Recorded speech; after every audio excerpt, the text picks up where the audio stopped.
এবারের মহান স্বাধীনতা দিবসটি জাতীয় জীবনে বিশেষভাবে গুরুত্বপূর্ণ হয়ে উঠেছে স্বাধীনতা বিরোধী যুদ্ধাপরাধীদের আনুষ্ঠানিকভাবে বিচার কার্য শুরু হওয়ার কারণে।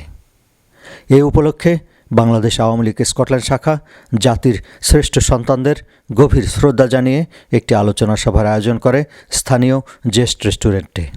সংগঠনের সভাপতি গোলাম আলী চৌধুরীর সভাপতিত্বে সভাটি পরিচালনা করেন সাধারণ সম্পাদক আলহাজ জালাল আহমেদ। স্বাধীনতা যুদ্ধে প্রতিবেশী ভারত এবং তৎকালীন সোভিয়েত ইউনিয়নের অবদানের কথা গভীর কৃতজ্ঞতার সাথে স্মরণ করা হয় এই সভায়। যদি ভারত ওই সময় তাদের সাহায্যের হাত বাড়িয়ে না দিত, তাহলে আজ পর্যন্ত হয়তো আমরা সংগ্রাম করেই যেতে হতো। স্মরণ করি রাশিয়াকে। যুদ্ধাপরাধীদের বিচার কার্য দ্রুত সম্পন্নের দাবিটি আবারও অতি জোরালোভাবে উচ্চারিত হয় বক্তাদের কণ্ঠে।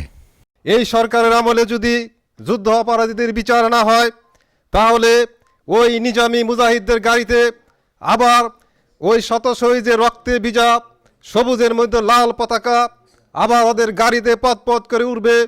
যুদ্ধ অপরাধীদের বিচার আমরা এই সরকারের আমলেই চাই, অন্য সরকারের উপরে আমরা আস্থা নাই। গত ৪১ বছরে বাংলাদেশের প্রভূত উন্নয়ন সাধিত না হওয়ার কারণ হিসেবে বক্তারা উল্লেখ করেন ৭৫ সালে বঙ্গবন্ধুকে হত্যা এবং পরবর্তীতে পঞ্চম সংশোধনী প্রতিষ্ঠার মধ্য দিয়ে বাংলাদেশের উন্নয়নের যাত্রাকে ব্যাহত করা হয়েছিল। স্কটল্যান্ডের এডিনবরা থেকে Humayun Kabir, channel I news.